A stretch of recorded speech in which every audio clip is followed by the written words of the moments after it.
अस्सलाम वालेकुम नाज़रीन, मैं हूं मंसूर अली खान और आज हम देखेंगे कि उम्मीदें नवाज तो पूरी हो रही है मगर उम्मीदें पाकिस्तान कब पूरी होगी।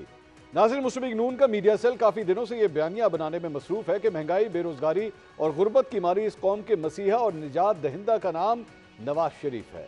काफ़ी अरसे से मुस्लिम लीग नून के रहनुमा बस हमें बता रहे थे कि सब मुश्किलात का हल सिर्फ नवाज शरीफ की वापसी है। उनके मुल्क में आते ही मुल्क की मईशत ICU से निकलकर तरक्की की शाहराह पर दौड़ना शुरू कर देगी। महंगाई का जिन वापस बोतल में बंद हो जाएगा और लोग बैरून मुल्क से रोजगार की तलाश में पाकिस्तान आया करेंगे। इसी बयानिए को आगे बढ़ाने के लिए उस जहाज का नाम भी उम्मीद पाकिस्तान रखा गया था जिस पर मियां नवाज शरीफ दुबई से वतन वापस आए थे। नाज़रीन, लफ्ज उम्मीद पाकिस्तान सुनकर जहन में पहला तासुर यही आता है कि इससे मुराद पाकिस्तानी कौम की उम्मीदें हैं, लेकिन लगता यूं है कि उम्मीद पाकिस्तान से मुराद पाकिस्तानी कौम की नहीं बल्कि मियां मोहम्मद नवाज शरीफ की उम्मीदें थीं, जो इस तेज रफ्तारी से पूरी हो रही हैं कि उनके मुखालिफ ही नहीं बल्कि उनके हामी भी हैरान नजर आ रहे हैं। नवाज शरीफ को उम्मीद थी कि मफरूर का स्टेटस होने के बावजूद वतन वापसी से पहले ही उनको हिफाजती जमानत मिल जाएगी। उनकी ये उम्मीद पूरी हुई। नवाज शरीफ को उम्मीद थी कि इलेक्शन के तकल्लुफ का इंतजार किए बगैर उन्हें वजीर आजम का प्रोटोकॉल दिया जाएगा। उनकी ये उम्मीद भी पूरी हुई। नवाज शरीफ को उम्मीद थी कि एयरपोर्ट पर नादरा की टीम बायोमेट्रिक करने के लिए मौजूद होगी। उनकी ये उम्मीद भी पूरी हुई। नवाज शरीफ को उम्मीद थी कि लाहौर उतरते ही CCPO उन्हें सलूट करेंगे। उनकी ये उम्मीद भी पूरी हुई। नवाज शरीफ की उम्मीद थी कि कानूनी मामलात बालाए ताक रखते हुए उन्हें जलसा करने दिया जाएगा। उनकी ये उम्मीद भी पूरी हुई। नवाज शरीफ की उम्मीद थी कि उन्हें सजा दिलवाने वाला नैब अदालत में उनका हामी बन जाएगा। उनकी ये उम्मीद भी पूरी हुई। नवाज शरीफ को उम्मीद थी कि उनकी वापसी पर मेरे कप्तान जेल में होंगे। उनकी ये उम्मीद भी पूरी हुई। नवाज शरीफ को उम्मीद थी कि जलसे सिर्फ उनके होंगे और तहरीक इंसाफ को जलसे की इजाजत नहीं होगी। उनकी ये उम्मीद भी पूरी हुई। नवाज शरीफ की उम्मीद थी कि पंजाब की निगरान हुकूमत उनकी सजा मुअत्तल कर देगी। उनकी ये उम्मीद भी पूरी हुई। नवाज शरीफ को यह भी उम्मीद थी कि 4 साल मफरूर रहने को नजरअंदाज करके उनकी अपीलें बहाल कर दी जाएंगी। आज उनकी ये उम्मीद भी पूरी हो गई। नाज़रीन, अगर उम्मीदें पाकिस्तान से मुराद अवाम की उम्मीदें थी तो ये पूरी होने का कोई इम्कान दूर दूर तक नजर नहीं आ रहा। कौम को ये उम्मीद थी कि बिजली और गैस के निर्ख कम हो जाएंगे। कौम की ये उम्मीद पूरी नहीं हो सकी। कौम को उम्मीद थी कि पेट्रोल मेरे कप्तान के दौर वाली कीमत से भी सस्ता हो जाएगा। कौम की ये उम्मीद भी पूरी नहीं हो सकी। कौम को उम्मीद थी कि आटा, दाल, चावल जैसी अशिया सस्ते दामों में मिलेंगी। कौम की ये उम्मीद भी पूरी नहीं हो सकी। कौम को उम्मीद थी कि आम आदमी को खुशहाली के आसार नजर आने लगेंगे, लेकिन अफसोस के पाकिस्तानी कौम की ये उम्मीद भी पूरी होती नजर नहीं आ रही। नाज़रीन, एक तरफ मियां नवाज शरीफ हैं जिनकी सारी उम्मीदें बर्क रफ्तारी से पूरी हो रही हैं, दूसरी तरफ पाकिस्तान के अवाम हैं जिनकी किस्मत में सिर्फ बयानिए और दलासे ही नजर आ रहे हैं। इस सूरत हाल पर हम 5 सवाल पूछते हैं। सवाल नंबर 1, उम्मीद पाकिस्तान नामी जहाज पर आने वाले नवाज शरीफ की उम्मीदें तो फास्ट ट्रैक पर पूरी हो रही हैं। पाकिस्तानी अवाम के हालात में बेहतरी की उम्मीदें पूरी कब होंगी। सवाल नंबर 2, इस्लामाबाद हाईकोर्ट में नवाज शरीफ का केस लगता है समाअत होती है, सिर्फ 35 मिनट में महफूज फैसला सुनाकर रिलीफ दे दिया जाता है। दूसरी तरफ मेरे कप्तान की साइफर केस में जमानत का फैसला 16 अक्टूबर को महफूज हुआ, जो अब तक नहीं सुनाया गया। क्या वजह है कि एक ही अदालत से एक मुलजिम की उम्मीद पूरी हो रही है, दूसरे की उम्मीदें दम तोड़ रही हैं। सवाल नंबर 3, आज इस्लामाबाद में मौलाना फजलुर रहमान से तहरीक इंसाफ के रहनुमाओं असद कैसर, अली मोहम्मद खान, जुनैद अकबर और बैरिस्टर मोहम्मद अली सैफ ने मुलाकात की। यह अहम मुलाकात मौलाना के साथ सिर्फ ताज़ियत तक महदूद थी या हम उम्मीद कर सकते हैं कि आने वाले दिनों में मुल्की सियासत पर इस मुलाकात के असरात देखने को मिलेंगे। सवाल नंबर 4, जमहूरी ममालिक में किसी सियासतदान के लाडला होने का फैसला अवाम करते हैं, लेकिन पाकिस्तान में सारे खेल में अवाम कहीं भी नजर नहीं आते। क्या हम उम्मीद कर सकते हैं कि कभी हमारी जमहूरियत भी इतनी ताकतवर हो जाएगी कि किसी के लाडले होने का फैसला सिस्टम नहीं बल्कि अवाम करेंगे। सवाल number 5, peoples party Nawaz Sharif को लाडला प्लस करार देते हुए यह कह रही है कि तहरीक इंसाफ की शमूलियत के बगैर इलेक्शन की साख पर सवाल उठेंगे। अगर मुस्तकबिल करीब में पीपल्स पार्टी और तहरीक इंसाफ हाथ मिला लेती हैं तो क्या यह कहना दुरुस्त होगा कि उम्मीद पाकिस्तान का जहाज मेरे कप्तान के लिए भी उम्मीद की किरण लेकर आया है। इन तमाम सवालों के जवाब ढूंढने की कोशिश करते हैं। 3 इंतहाई सीनियर तजज़ियाकार आज मेरे साथ मौजूद हैं। हमें ज्वाइन कर रहे हैं मतीउल्लाह जान साहब, हमारे साथ मौजूद हैं मजहर अब्बास साहब और हमारे साथ मौजूद हैं पैनल में आमिर जियाद साहब। तीनों मेहमानों का बहुत बहुत शुक्रिया। मतीउल्लाह जान साहब, मैं सबसे पहले आपसे आगाज़ करना चाहूँगा। कानूनी हवाले से आप कोर्ट रिपोर्टिंग भी करते हैं। नवाज शरीफ साहब का जो पूरा प्रोसेस आज जहाँ तक पहुँचा है कि उनकी अपीलें जो हैं वो बहाल कर दी गई हैं, आपको इस प्रोसेस के ऊपर पूरा इत्मीनान है कि जो कानून के मुताबिक होना चाहिए था बिल्कुल वैसे ही ये प्रोसेस चला है?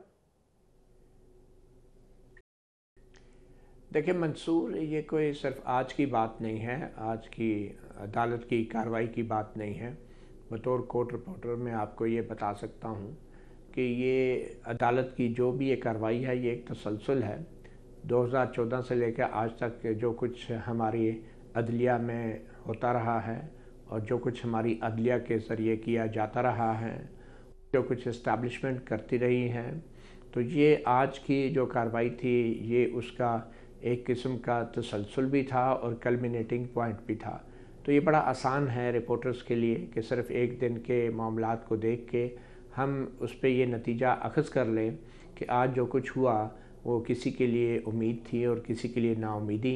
बुनियादी तौर पे पिछले तकरीबन अब 8-9 साल से जो कुछ इस मुल्क में हो रहा है हमें उसको नहीं भूलना चाहिए और महज ये कह देना कि आज की कार्रवाई में किसी को रिलीफ मिल गया है और किसी को नहीं मिला, मेरे ख्याल में ये आवाम के सामने पूरी बात ना करने के बराबर होगा। तो आज की कार्रवाई के बारे में अगर आप पूछते हैं तो मैं तो यही कहूँगा कि जो चीज़ें पहले गलत तरीके से की गई थी, अब उन्हीं चीज़ों को गलत तरीके और गलत माहौल से ठीक करने की कोशिश की जा रही है। अब मैं सरदार साहब का लतीफ़ा तो नहीं सुना सकता आपके इस चैनल पे, जो जहाज़ में सफ़र कर रहे थे और उनका एयर होस्टेस से झगड़ा हो गया था, मगर मैं इतना ज़रूर कहूँगा कि 2 wrongs डोंट मेक 1 right। मगर हमें ये ज़रूर देखना चाहिए कि अगर कोई शख्स किसी के घर में डाका डालता है और जाते जाते वो शख्स जो है वो लूटा हुआ माल वापस करके चला जाता है, तो घर वाले उस डाकू को किस नाम से याद करेंगे? क्या घर वाले उस डाकू को एक शरीफ आदमी के तौर पे याद रखेंगे या उस डाकू को एक डाकू के तौर पे याद रखेंगे? तो ये एक लूटा हुआ माल है जो लुटाया जा रहा है। गो के अब इसमें सवाल ये पैदा होता है, क्या वो कानून के तरीके से लुटाया जा रहा है या गैर कानूनी तरीके से?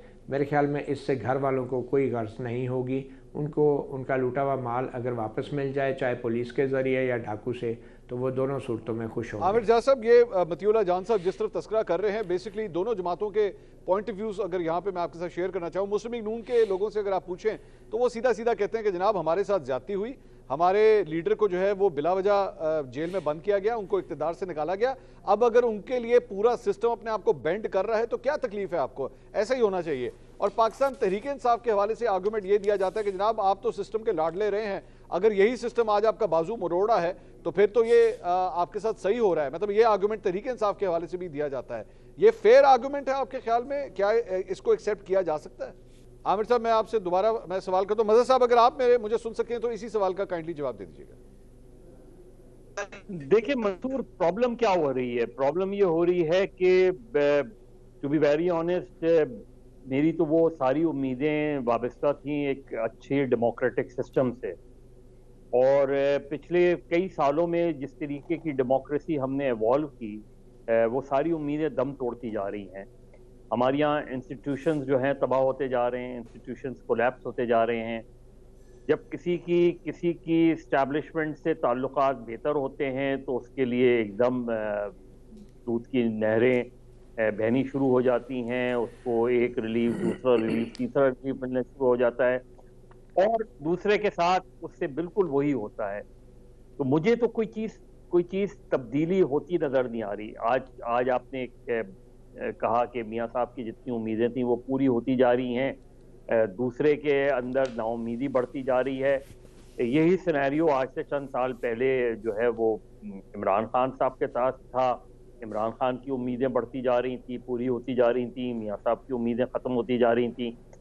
तो ये साइकिल जो है, ये साइकिल जब तक ख़त्म नहीं होगा और ये प्रोजेक्ट बनाना और तोड़ने वाली फैक्ट्रीज बंद नहीं होंगी, तो मेरा ख्याल है यही साइकिल चलता रहेगा।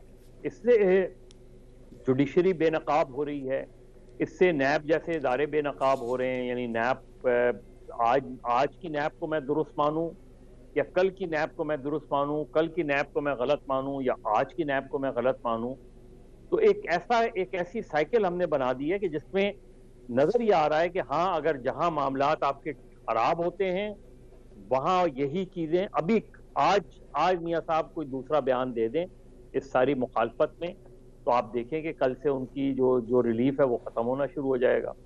इमरान खान आज कोई बहुत अच्छा सा बयान दे दें, उनके लिए रिलीफ के दरवाजे खुलते चले जाएंगे। ये साइकिल जब तक बंद नहीं होगा, पाकिस्तान में ना पॉलिटिक्स स्ट्रांग होगी, ना डेमोक्रेसी स्ट्रांग होगी, और ना इकोनॉमिक स्टेबिलिटी आएगी। ये जितनी जल्दी हमारे यहाँ जो दोस्त हैं वो ये सोच लें, समझ लें, उतना ही बेहतर है। वरना आज कल अगर मियां साहब इख्तिदार में आ भी गए और मुस्लिम लीग नून की हुकूमत बन भी गई, तो क्या आप समझते हैं कि इस तरीके से पाकिस्तान में डेमोक्रेसी मजबूत होगी, पाकिस्तान में पॉलिटिकल स्टेबिलिटी आएगी? कतई तौर पे नहीं आएगी। अभी आप देख लें, जो उनके इत्तेहादी थे वही आपस में आप पर एक दूसरे पर सवाल उठा रहे हैं। तो जो मेन ऑपोजिशन है वो तो इस वक्त पाबंदे सलासिल है, ठीक, या उनको एक्टिविटी की इजाजत नहीं है।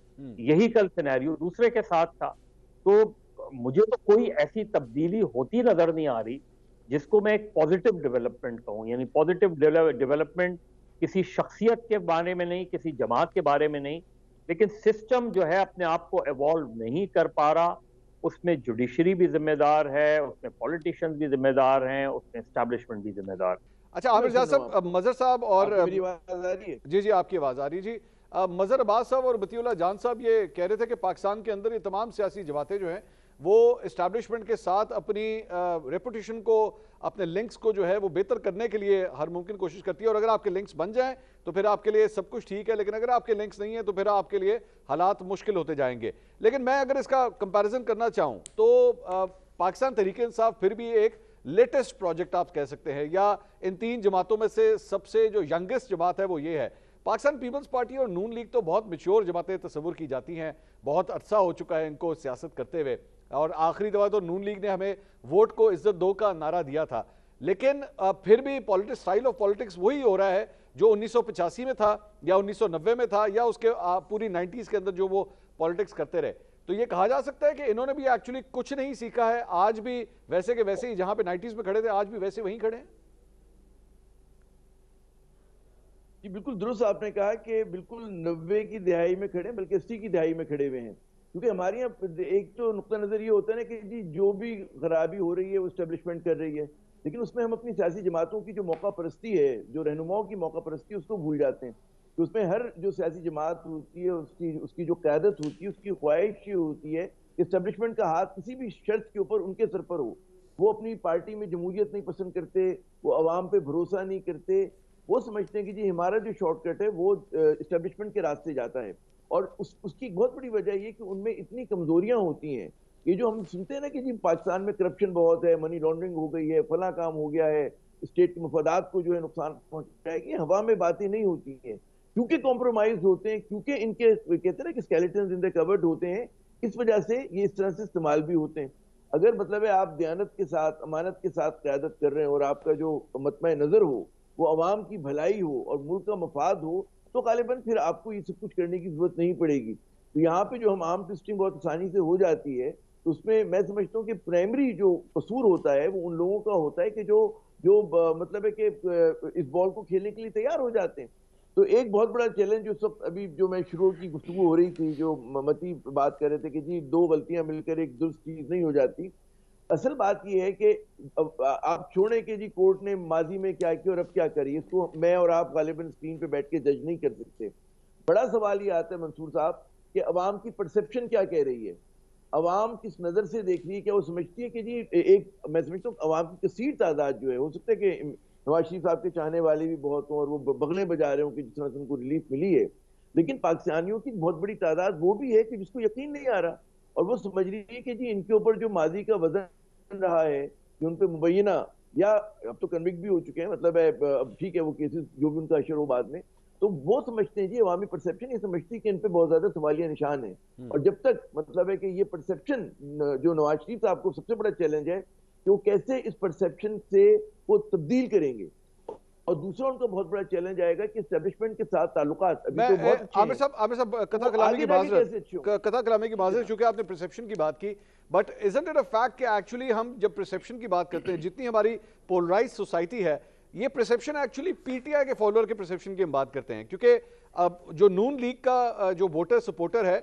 उसका परसेप्शन तो ना पहले नवाज शरीफ साहब के लिए बदला और ना अब उसके अंदर तब्दीली आनी है, लेकिन पीटीआई का जो सपोर्टर वोटर है, जो उनका हरीफ है, वो पहले भी उन्हें करप्ट समझता था, वो आज भी उन्हें करप्ट ही समझेगा, बेशक आप अगर उनकी अपीलें मंजूर भी हो जाएं। अच्छा, मैं ये अर्ज करूं, मैंने पहली जुमला ये कहा था कि जो उनके चाहने वाले नवाज शरीफ साहब को यकीनन बगलें बजा रहे होंगे, खुश हो रहे होंगे। उनके नजदीक पाकिस्तान की सबसे ईमानदार खानदान, सबसे अच्छे लोग जो हैं वो शरीफ खानदान है और नवाज शरीफ साहब हैं, तो ये उनके चाहने वाले हैं। लेकिन जैसे कि आपने फरमाया कि पोलराइज सोसाइटी है, तो उसको मैं डिस्ट्रिक्ट पीटीआई तक नहीं करूंगा, सिर्फ पाकिस्तान तहरीक इंसाफ तो नहीं है। मतलब है कि बहुत सारे वो लोग कि जो एक मैं कहता हूँ कि फ्लक्स में वोट होता है ना, कि जो डिसाइडेड वोट नहीं होता, वो पीटीआई का कमिटेड वोट नहीं है, पाकिस्तान पीपल्स पार्टी का कमिटेड वोट नहीं है, ठीक है ना। तो वो उन आम लोगों से बात करें ना, आप बड़े शहरों में प्रोफेशनल लोगों से बात करें, उनका ताल्लुक किसी सियासी जमात से नहीं है और वो अपनी मर्जी से कभी किसी पार्टी को वोट देते हैं, कभी किसी पार्टी को वोट देते हैं। तो वो लोग जो हैं उनके नजदीक जो परसेप्शन है हमारे साबिक हुक्मरान खानदानों के हवाले से वो बहुत ही मनफी है। और वो मनफी इसलिए है कि इस प्रोजेक्ट को, मतलब है कि आप सोचें ना कि 99 का जो 12 अक्टूबर 1999 में ब्लडलेस कू हुआ था मुशर्रफ साहब का, वो तो एक नुक्ता आगाज था कि जिसमें ये साबित किया गया और ये बताया गया मुतवातिर, मतलब है आप सोचे ना कि बच्चा जो 1 बरस का था वह 24 साल का, और जो 24 साल का नौजवान था वो 48 साल का हो गया। तो उसके एक जहनी नशोनुमा की गई है कि जनाब ये सही लोग नहीं है। अब वो गलत है सही है मैं इस पर बात नहीं कर रहा, लेकिन इस पर बड़ा मेहनत की गई और ये काम उससे पहले भी हो रहा था। लॉस्ट डेकेड कहा जाता है 90s को डॉक्टर इशरत हुसैन के बकौल, कि उसमें जब ये जूतम पेदार हो रही थी पीपल्स पार्टी और नून लीग में, तो दूसरे की तारीफ यही लोग किया करते थे, तो वो भी लोगों के जहनों में है। ठीक है, तो ये तमाम चीजें मिलकर जो है तो आसान नहीं है। नवाज शरीफ साहब की जो परसेप्शन की लड़ाई है वो पीटीआई से नहीं है, तो वो आम पाकिस्तानी से, प्रोफेशनल पाकिस्तानी से है, कि जिसका इत्मीनान हिल गया है अपनी पार्लियामेंट के ऊपर से, जमहूरी इदारों पे, तो समझते हैं हमारे लिए तो कानून साजी भी नहीं करते। तो कानून साजी भी होती है तो किसी खानदान या फर्द के लिए होती है। ठीक, मतीउल्लाह जान साहब, ये परसेप्शन की जो बात कर रहे हैं ये बड़ा इंपॉर्टेंट पॉइंट उन्होंने कहा कि जो बच्चा अगर 2000 में या 99 में पैदा हुआ है और आज वो 22, 23, 24 साल का अगर हो चुका है, तो उसने पिछले 10, 11, 12 साल के अंदर जिस किस्म का मीडिया देखा, जिस किस्म का सोशल मीडिया देखा, जो परसेप्शन बिल्डअप किया गया, तो मियां साहब की अगर अपीलें मंजूर भी हो जाती हैं, कोर्ट्स उनको क्लियर भी कर देते हैं, वो परसेप्शन तो तब्दील नहीं होगा और वो जो स्विंग वोटर है वो फिर भी नून लीग की तरफ तो नहीं आएगा। Do you agree with this argument? देखिए मंसूर साहब, ये जो परसेप्शन डेवलप की गई है पिछले 20-25 साल में, ये बुनियादी तौर पे हम जैसे कुछ तज्जियाकारों ने ही आवाम की ये परसेप्शन बनाई है। वो आवाम को ये बताने की बजाय कि ये जो सियासतदान हैं ये भी इस्टेब्लिशमेंट के ही लाए हुए हैं और इन सियासतदानों का जो भी किरदार है उसका बज़ाहिर उसकी जड़ें जमहूरियत में नहीं हैं, तो इसलिए बराह रास्त जमहूरियत को ब्लेम नहीं किया जा सकता। अभी कुछ देर पहले भी मैं एक ऐसा ही तज्जिया सुन रहा था। ये एग्जैक्टली वो माइंडसेट है जिसके तहत विक्टिम ब्लेमिंग अगर कहा जाए तो गलत ना होगा। सियासतदान कुछ ऐसे लोग हैं जो कि पैराशूट और प्लांटेड सियासतदान हैं इस्टेब्लिशमेंट के, और वही सियासतदान जो हैं वो अपने किरदार की वजह से सियासी अमल को भी बदनाम करते हैं, जमहूरियत को भी बदनाम करते हैं, लेकिन ये इस्टेब्लिशमेंट के ही लाए गए सियासतदान हैं। और फिर ये कहा जाता है कि ये सियासतदानों की कमज़ोरी है कि वो ब्लैकमेल क्यों होते हैं।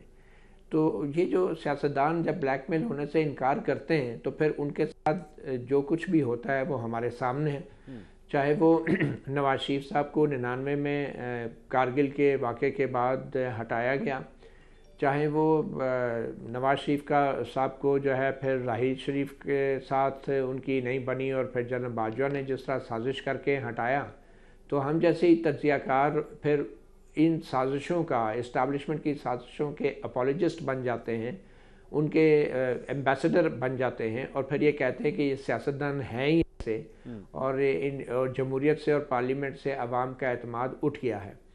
तो मुझे अफसोस इस बात का है कि हम जब पढ़े लिखे लोग जो हैं वो जब पार्लियामेंट और जमहूरियत का नाम लेते हैं तो बिल्कुल वही अल्फाज इस्तेमाल करते हैं जो कि इमरान खान अपनी तकरीरों में पार्लियामेंट के लिए इस्तेमाल करते हैं, और फिर अवाम का तासुर बनाते भी हम जैसे लोग ही हैं और फिर कहते हैं अवाम का तासुर ये है।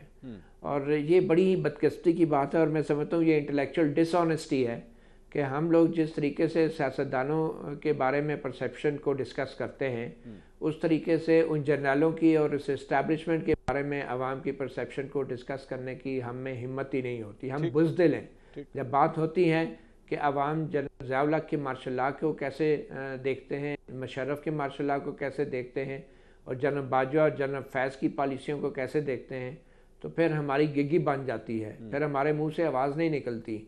और जब बात होती है किसी सियासतदान के किसी अदालत के अंदर गलत फ़ैसले को उसकी दुरुस्तगी करने की, तो फिर एकदम से हमारे गले जो हैं वो गटर की तरह खुल जाते हैं, और फिर हम आवाम की परसेप्शन के बारे में लेक्चर देना शुरू हो जाते हैं और कहते हैं कि आवाम की परसेप्शन तो इस फैसले के बारे में ये है। जनरल मुशर्रफ के ऊपर जो फैसला हुआ था वो क्या था? वो भी अदालत का एक फ़ैसला था ना। उसके बारे में यही तज्ज़ियाकार जो हैं वो कहाँ थे, कहाँ छुप के बैठे हुए थे, और वह उस वक्त क्यों नहीं बोल रहे थे कि आइन और कानून से संगीन गद्दारी के इल्ज़ाम में जो जनरल मुशर्रफ को सज़ाए मौत दी गई वो दुरुस्त है।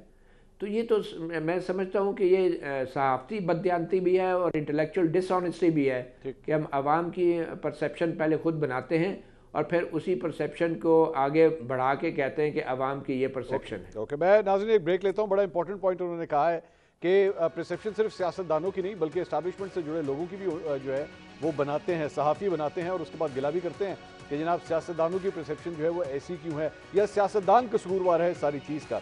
इस पर मज़ीद बात करते हैं ब्रेक के बाद। प्लीज़ स्टे विद अस।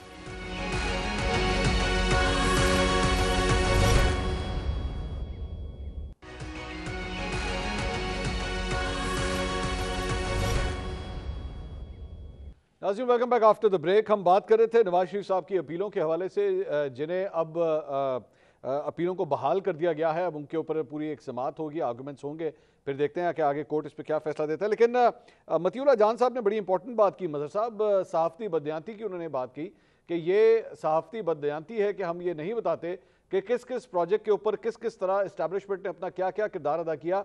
हम सियासतदान को तो कह देते हैं कि जनाब वो ब्लैकमेल होता है अपने करतूतों की वजह से, अपने स्केलेटन्स की वजह से, लेकिन ये नहीं बताते कि एक्चुअली उनको पैराशूट के जरिए उतारा किसने। देखिए, बताते भी हैं, कुछ लोग नहीं बताते, कुछ लोग इसको दूसरा वो देते हैं। मैं तो बहुत सीधी सी बात करता हूँ ना। आप 80 की दिहाई से ले लें, प्रोजेक्ट्स कौन बनाता रहा है, बात की जाती है कि जी ये ऐसा कबूल क्यों करते हैं। आप उठा लें खुद मियाँ नवाज शरीफ की पूरी फैमिली को उठा लें, क्या उनको पॉलिटिक्स में आने का शौक था? किसने किसने जोर जबरदस्ती की उन्हें पॉलिटिक्स में लाने की, और किसने इस्तेमाल किया उन्हें? क्या इस्लामी जमहूरी इत्तेहाद बनाना किसी ISI के साबिक सरबराह का काम था? क्या काम था उनका? उसके बाद आप एक हुकूमत बनाते हैं, उसको गिराते हैं। उसके गिराने में आप देख लें, बेनजीर भुट्टो के खिलाफ वोट ऑफ नो कॉन्फिडेंस कौन लेकर आया था? उसके बाद 1990 के इलेक्शन में किसने उसकी हुकूमत का वो खात्मा किया था? फिर असगर खान केस उठा के देख लें आप, उसके बाद के इवेंट्स उठा के देख लें, आज तक देख लें। PTI से PTI तो निस्बतन कहा जाता था ना कि PTI निस्बतन बड़ी क्लीन पार्टी है। क्या असर किया PTI का? इधर ग्रुप बना लिया। ये इस्तेकाम पाकिस्तान पार्टी क्या है? ये परवेज खटक की पार्टी क्या है? ये क्या इन लोगों ने खुद बनाई है पार्टियां? इन्होंने खुद ग्रुप बनाए हैं। तो आपने इतना पोल्यूट कर दिया है कि आपको इससे इत्मीनान ही नहीं होता। और हम पॉलिटिशियंस, देखिए पॉलिटिशियंस को, आज हम चारों बैठे हैं, हम पॉलिटिशियंस को ही बुरा कह रहे हैं ना। दूसरे फरीक का तो हम नाम लेते हुए भी घबराते हैं, और अगर नाम ले ले तो चैनल पे या तो म्यूट हो जाता है या वो चैनल म्यूट हो जाता है। ठीक, ये तो एक बहुत क्लियर कट बातें हैं ना।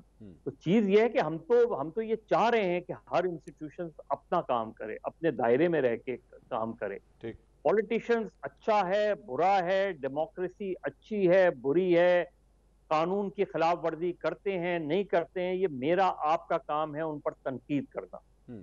किसी हुकूमत का बनाना, किसी हुकूमत का गिराना, ये लोगों का काम है। हमारी पाकिस्तान की सियासत में क्या लोगों का अमल दखल रहा है इस मामले में? नहीं रहा। आप 2018 का इलेक्शन देख लें, 2022 का वोट ऑफ नो कॉन्फिडेंस देख लें, आज की सिचुएशन देख लें, तो ये बहुत बहुत ही ओपन है चीजें, ऐसे नहीं है कि ये कोई ढकी छुपी चीजें हैं, ये एक साफ नजर आ रही हैं। इंस्टीट्यूशंस का ब्रेकअप जो हुआ है ये ऐसे ही नहीं हुआ। ठीक। मैं तो कहा ना कि हम चारों क्रिटिकल व्यू ले रहे हैं ना, हम पॉलिटिशियंस का क्रिटिकल व्यू लेते हैं, पॉलिटिकल पार्टीज का क्रिटिकल व्यू लेते हैं, मियां साहब की गलतियां हो, पीपल्स पार्टी की गलती हो, पीटीआई की गलती हो, लेकिन ये मेरा आपका सिविलियंस का काम है ना इन चीजों को वो करना। और हमने चेंज किया 2008 से 2013 के बाद पीपल्स पार्टी पंजाब में खत्म हो गई ना, एक प्रोसेस में खत्म हुई ना। ठीक। लेकिन किसी दूसरे का काम ये होना नहीं चाहिए, इसलिए कि ये उनका दायरा नहीं है। ओके आमिर ज़िया साहब, इसके अंदर दोबारा फिर डिबेट वही आती है कि जिम्मेदारी पॉलिटिशियंस के ऊपर आती है या इन पॉलिटिशियंस को बनाने वालों के ऊपर आती है।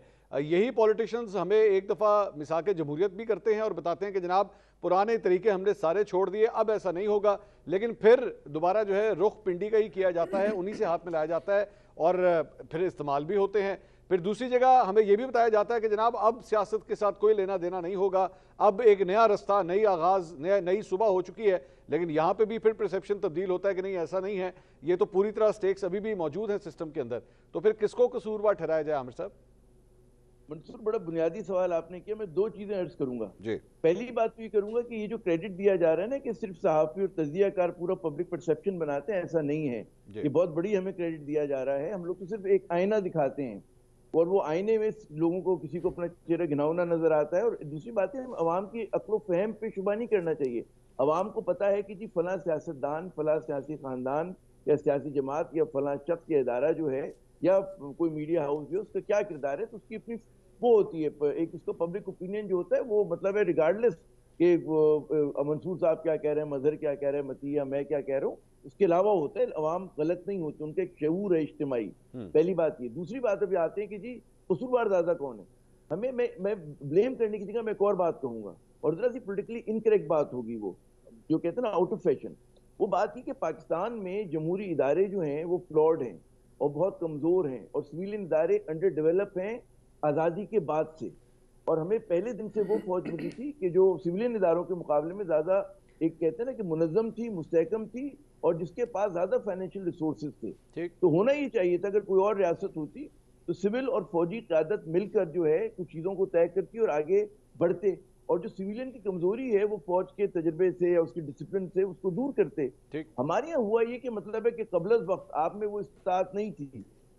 मतलब है कि आप चाहते हैं कि सिविलियंस जो हैं वो they should call the shot, लेकिन क्योंकि आपके पास कैपेसिटी और अहलियत नहीं थी तो आप जब भी कुछ करते थे मतलब है कि उसका बजाय फायदे के नुकसान हो रहा होता था, और आप एक ऐसे वैक्यूम क्रिएट करते थे कि एस्टेब्लिशमेंट को मौका मिलता था आने का। अच्छा। तो यहाँ पर अच्छा फिर हम जैसे लोग जो तनकीद आप कहेंगे ना कि जी पॉलिटिशियन पे क्यों करते हैं, तो उसकी वजह ये कि भाई हम उन्हीं पे करेंगे जो हमारे नुमाइंदे बनकर आते हैं। हम अपने नुमाइंदों से कहेंगे कि भाई आप ईमानदार हो, आप में आप अमीन भी हो, आप अमानत भी रखते हो, दयानत भी हो आपके पास, और आप जो है मतलब है कि अपनी सियासत को अपने कारोबार को वसी करने के लिए इस्तेमाल ना करते हो। ठीक है। हम खेलने को चांद तारे नहीं मानते। हम कहते हैं हमारा जो एक मुंतखब नुमाइंदा है उसमें जरा सी कॉमन सेंस हो और ईमानदार हो। ठीक है ना। अगर आपके पास ये चीजें हैं तो आप मेरे ख्याल में चल सकते हैं। और आपको लेकिन ये बात ऑब्जेक्टिवली सोचना होगा कि कुछ मामलात के अंदर मतलब है कि आपको हमारे जैसे मुल्कों में क्या, इवन बरतानिया में, अमेरिका में इस्टेब्लिशमेंट का किरदार होता है बहुत सारी चीजों पे। वो कवर्ड भी होता है, अवर्ड भी होता है। हमारी जैसी रियासतों में जो हम कमजोर इदारे हैं, मतलब सिविलियन इदारे कमजोर है, तो वहां पे ज्यादा होगा। मुझे इदारों को मुस्तहकम करें, पढ़े लिखें और अपने आप को ईमानदार रखें, आप इंशाल्लाह मतलब सिविलियन जो सुपरमेसी का ख्वाब है वो पूरा होगा। मती साहब इसकी बजाय के नहीं होगा, मेहनत करनी पड़ेगी। मती साहब, मेरे ख्याल में दो नुक्ते हैं जो सीधा सीधा इस आर्गुमेंट में निकले। एक कि जी जर्नलिस्ट या मीडिया को इतना ज्यादा क्रेडिट मत दें, लोगों में शऊर है, लोग जो है अपना परसेप्शन खुद बनाते हैं, एक तो इस पर कमेंट कर दीजिए। दूसरा कि जनाब एस्टैब्लिशमेंट जो है वो मजबूरी के तहत आती है, जब पॉलिटिशियंस फेल हो जाते हैं तो तब मजबूरी के तहत आती है जिसकी वजह से उन्हें रोल प्ले करना पड़ता है। और हमारी जैसे मुल्क के अंदर ये एक रियलिटी है, इसे एक्सेप्ट कीजिए कि उनका ओवर्ट या कोवर्ट कोई ना कोई रोल होता है। Please comment.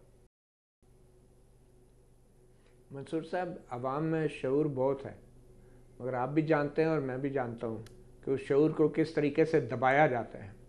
और कुछ जो प्रॉक्सी तज्जियाकार होते हैं वो बजाय इसके कि ये बताएं कि जमहूरियत कमज़ोर क्यों है, वो बस यही कहते रहते हैं जमहूरियत कमज़ोर है, सियासतदान कमज़ोर हैं, इदारे कमज़ोर हैं। भाई किसने किया ये कमज़ोर?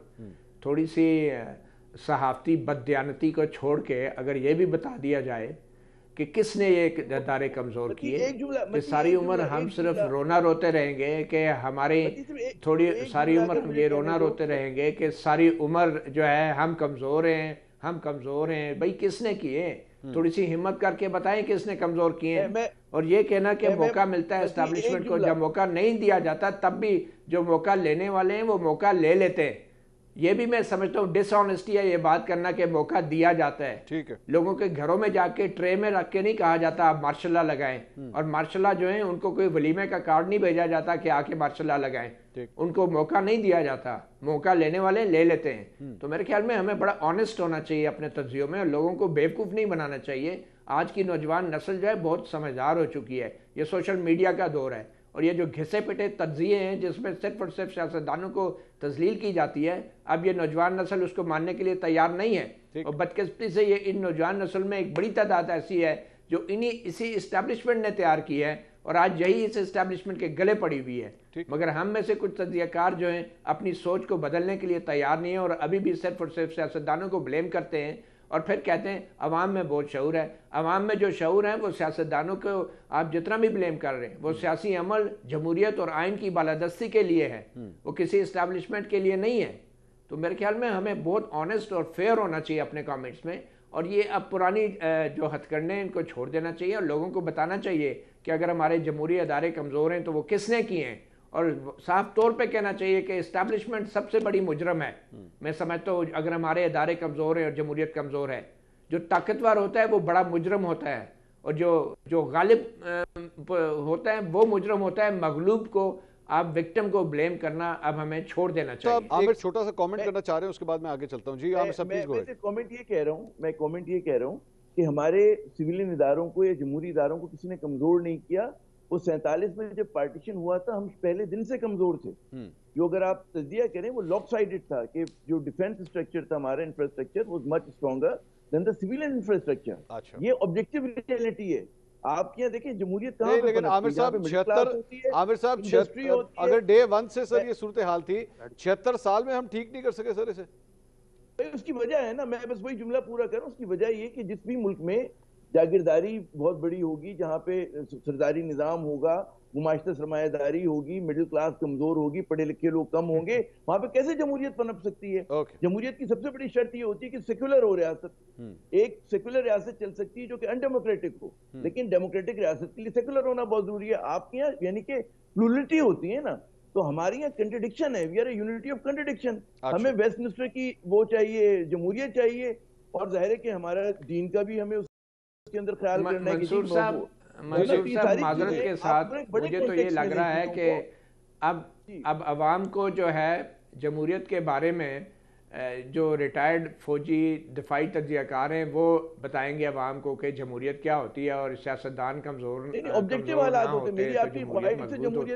अब इस तरह की चीजें जो है मेरे ख्याल में खुदा के लिए हमें अब ये चीजें छोड़ देनी चाहिए, और हमने जो सारी उम्र तालीम हासिल की है उस तालीम का कुछ फ़ायदा उठा के अवाम को ये बताना चाहिए कि जमहूरियत का कोई मतबादल नहीं है, और हमें अपने तज्जियों में जमहूरियत पे तनकीद करने की बजाय अफराद के ऊपर तनकीद करनी चाहिए, उनके रवैये, उनके किरदार पे तनकीद करना चाहिए। कोई नेमुल बदल नहीं है जमहूरी अमल का और आइन की बालादस्ती का। अच्छा, मैं मारूदी हालात नहीं है आपके शफाफ जमहूरियत के, तो कैसे चलेगी? मजहर साहब मैं आपकी बात सुनता हूँ, जरा मुझे एक ब्रेक लेनी पड़ेगी। एक ब्रेक मैं मजहर साहब से इस पे कमेंट लूंगा।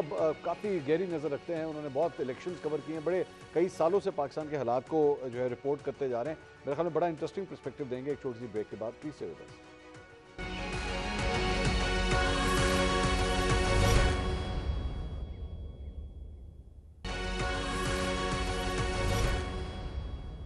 नाज़रीन welcome back after the break. Mazhar साहब ये सारी गुफ्तगू आपने सुनी है, क्या ग्राउंड रियलिटी के ऊपर ज़्यादा फोकस करना चाहिए कि जी यही हालात हैं बस हमारे, आपको इसको मानना पड़ेगा, या बस काफ़ी हो गया 76 साल हो गए, जिस तरह मती साहब कहते हैं कि जनाब जमहूरियत की ट्रू स्पिरिट के मुताबिक उसको चलाएं, अगर तो चलाना है इसको गदला मत करें, इस तरह जमहूरियत कभी भी नहीं चल सकेगी।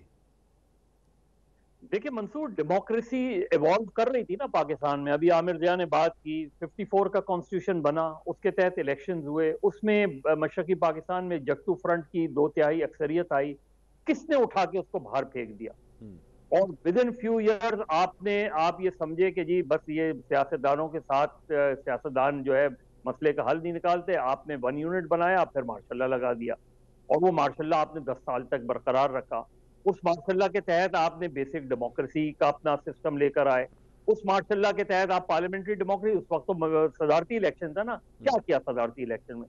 फिर आपने अपने ही बनाए हुए आइन को तोड़कर जो है वो स्पीकर के सुपुर्द करने के बजाय आपने एक और जनरल को दे दिया इख्तिदार। उस जनरल ने 3 साल में वो लीगल फ्रेमवर्क ऑर्डर के तहत इलेक्शन कराए। उसके बाद जो है वो इवॉल्व नहीं की गई चीजें।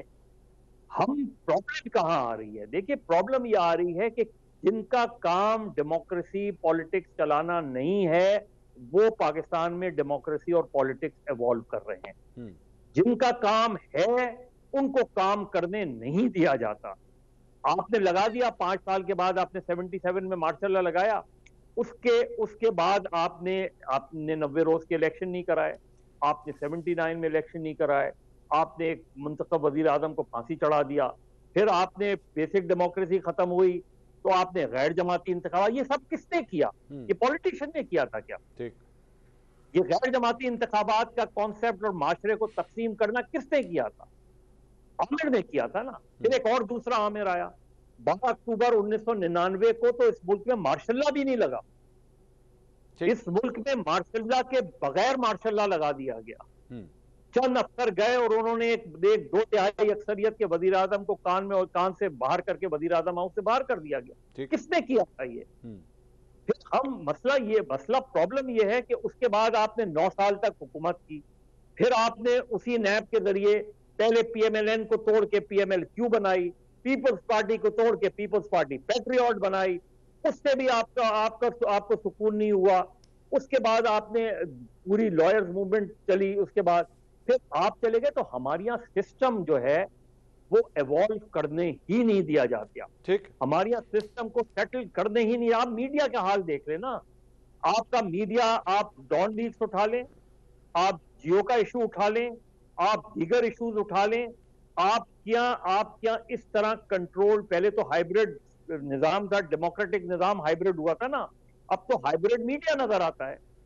आप जब तक इन चीजों से निकलेंगे नहीं, जिसका जो काम है उसे करने दें। मुझे भाई गलतियां करेगा ना, गलतियां करके आगे सीख लेगा, चीजें बेहतर हो जाएंगी। इमरान खान भी तो उसी एक डेमोक्रेटिक प्रोसेस से ही इवॉल्व किया गया ना। मैं उसे उस तरह का प्रोजेक्ट किसी ने सपोर्ट किया होगा, यकीनन पीछे बैकअप होगी सब कुछ, लेकिन आपने उसे भी नहीं चलने दिया। उसको किसने हटाया? मती साहब से कॉन्फिडेंस कौन लेकर आया उसके खिलाफ? कौन था उसके पीछे, इन सारी चीजों के पीछे? ये जब तक हम इन चीजों से नहीं निकलेंगे, मेरा ख्याल है बेहतर नहीं कर पाएंगे। तो मतीउल्लाह जान साहब, इमरान खान साहब भी क्या एक वाकई ट्रूली डेमोक्रेटिक लीडर थे जिनको सिर्फ सपोर्ट हासिल थी, या एक फुल फ्रेश प्रोजेक्ट थे जिन्हें लॉन्च किया गया और उसके बाद इस डेमोक्रेटिक सिस्टम के अंदर इंसर्ट किया गया? देखिए मंसूर साहब, प्रोजेक्ट तो कभी भी ख़त्म नहीं होता। इसके जो मसनूआत हैं उनकी शक्लें बदलती रहती हैं, और ये प्रोजेक्ट को ख़त्म करना बहुत ज़रूरी है। और ये 75 साल से ये प्रोजेक्ट जारी है, और उसका कल्मिनेशन पॉइंट जो है वो इमरान खान है। और उसके इमरान खान के मसनूआत के बाद भी अब जो जिसको कहते हैं ना पुराने मसनूआत थी प्रोडक्ट से, उनको भी अब रीफर्बिश करके एक नए तरीके से उनको दोबारा से लॉन्च किया जा रहा है। असल मसला प्रोडक्ट्स के साथ नहीं है, असल मसला प्रोजेक्ट्स के साथ है, और इन प्रोजेक्ट्स को बंद होना चाहिए, ताकि जो प्रोडक्ट्स मार्केट में आ भी गए तो कम से कम उनके क्रेडेंशियल्स इतने हो जाएं कि वो आज खुद ही अपने आप को इस्टेब्लिश कर लें। अब उनके लॉन्च किए हुए प्रोजेक्ट को आप कम से कम छोड़ दें, अब तो छोड़ दें इन प्रोजेक्ट्स को अपनी टांगों पे खड़े होने के लिए, कि आपने अभी भी जो है हर प्रोजेक्ट को पकड़ के जो है वो चलाना है। कब तक आप अपने कंधों पे बिठा के लोगों को इक़्तिदार में लाएंगे और फिर धक्के मार के उनको बाहर निकालेंगे, और कभी जजों को इस्तेमाल करेंगे, कभी नैब को इस्तेमाल करेंगे, कभी पुलिस को, कभी खुफिया इदारों को? कब तक ये करते रहेंगे? बहुत शुक्रिया, टाइम खत्म हो गया। Thank you so much. I wish मैं इसको कंटिन्यू कर सकता। मतीउल्लाह जान साहब आपका शुक्रिया, मजहर अब्बास साहब thank you so much, Aamir जाज साहब। हाज़िन, बहुत ज़बरदस्त टॉपिक था, बड़ी ज़बरदस्त डिबेट हो रही थी। We were lucky to have these 3 panelist. काश हम इस पर मज़ीद गुफ्तगू कर सकते, लेकिन टाइम खत्म हो गया। इंशाल्लाह अगले हफ्ते आपसे दोबारा मुलाकात होगी। अल्लाह हाफ़िज़।